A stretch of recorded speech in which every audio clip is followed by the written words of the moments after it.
Buddymeister, Yeah, yes, Jimmy? I'm sorry, you have to review this one alone. You know that I'm also a private dick and I have to solve this new case. Well, you're definitely a dick to me. Buddymeister? Come on, Jimmy, can't I join you for the adventure? I know I've acted like a dimwit in the past, but I'm actually really good with riddles. Well, okay, let's see. Here's one. When things go wrong, what can you always count on? That's easy. My best friend, Jimmy Cage. Wrong! Your fingers! Are you stupid?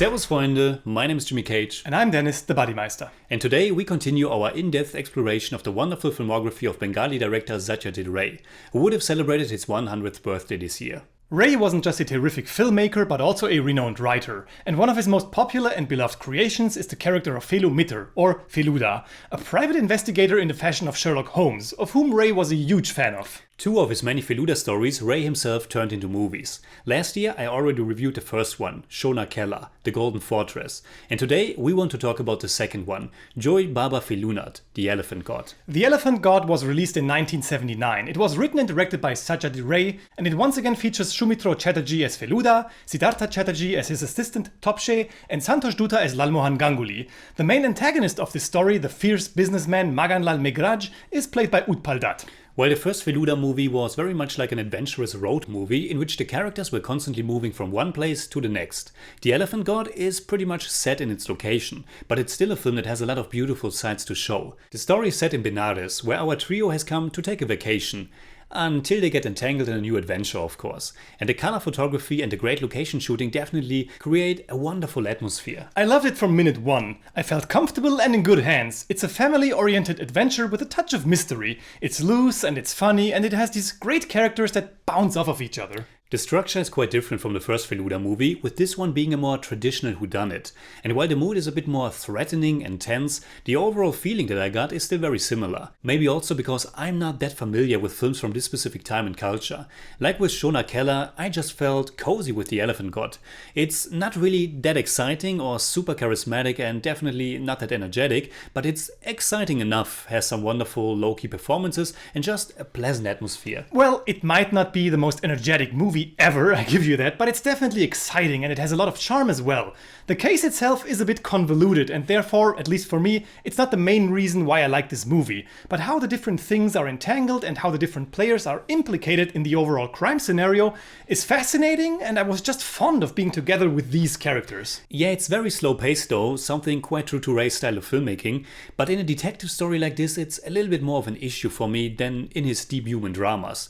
But if you get into the film's flow, it's still quite a joy to follow Felu and his friends to solve this mystery, I agree. These old school detective movies have some kind of aura that just attracts me. I like to gather clues and hints, or at least believe that I do so. I love how we witness the reveal of secrets, the moments when the detective learns something new or realizes something specific, because he's able to connect the dots. I love the stories and movies of Sherlock Holmes, Hercule Poirot, Miss Marple, the whole bunch. As we pointed out, Ray was a huge fan of Arthur Conan Doyle's Sherlock Holmes and detective and mystery stories in general. And The Elephant God has this nice meta element, sometimes in a playful way, when it comes to mystery stories, and most prominently with the character of Lalmohan Ganguly, who is of course a mystery writer himself and always on the lookout for new interesting material. Lalmohan Ganguly is also the comic relief in this story. He probably also occupied that role in Shona Kella. In any case, Santosh Dutta is magnificent. Yes, he's great, and yes, he's the comic relief in Shona Kella too.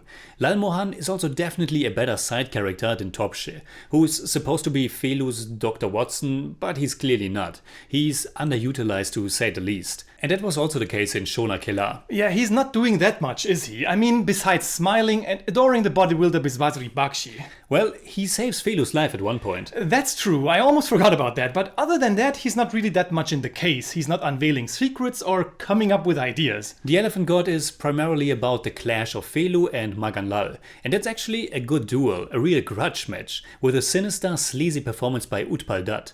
It's fantastic, although we can't really be completely sure if he's really the villain of the story or if there are more layers to it. And there are more layers to it, but Maganlal's definitely an evil person, and the long scene in which our heroes are visiting him is without a doubt one of the film's highlights, alongside Captain Spark, of course. You know, I really enjoyed that Captain Spark angle. All the stuff that little boy Ruku has in his room and how those fictional characters have this big influence on him, which I guess is only possible in this magical way when you are still at that young age. Yes, the way Felu, Lalmohan and Topshe interact with him is wonderful, and in a way I felt like Ruku while watching this movie. It embraced me. Very nice. Ruku and his passion for comics and superheroes is also exemplary for Rei's frequent use of this mixture, juxtaposition of tradition and modernity, also East and West, pop culture, a picture of Batman, along traditional images and religious practices. Talking about religious practices, the Elephant God picks up on quite a few of them because Felu's case revolves around the idol of a deity, a holy man, a puja ceremony, and more.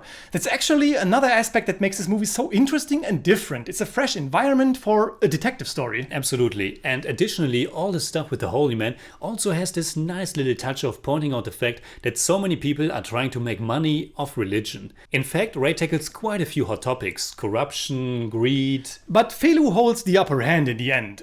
Or doesn't he? Well, we don't have to spoil the story, but the finale is really good, and the small surprises in the end are also a lot of fun. Yes, and those surprises, the way all the clues and hints come together, also made me reevaluate the whole case and the movie after it was over.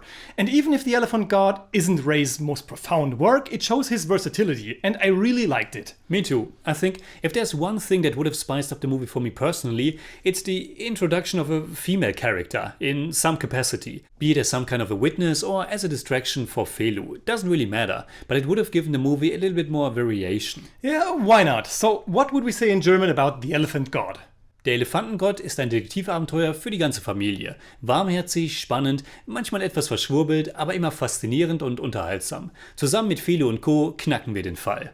I give The Elephant God 7 out of 10. It's more like 7.2, but I don't do that. For me, it's 8 out of 10. It's more like 8.2, but I don't do that either.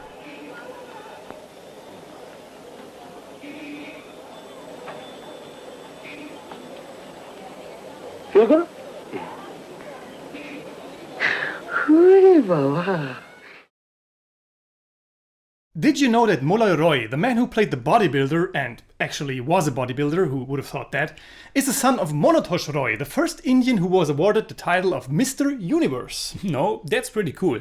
So, what are your thoughts about The Elephant God? Leave a comment and hit me up on Twitter, Instagram, Letterboxd, and also on Patreon simply at The Jimmy Cage. And you can hit me up on Twitter at The Bodymeister. You can also become a member of the channel and get exclusive rewards. And if you enjoyed this episode, please give us a thumbs up, share, subscribe, whatever you like. And make sure you hit that bell for all we have to tell.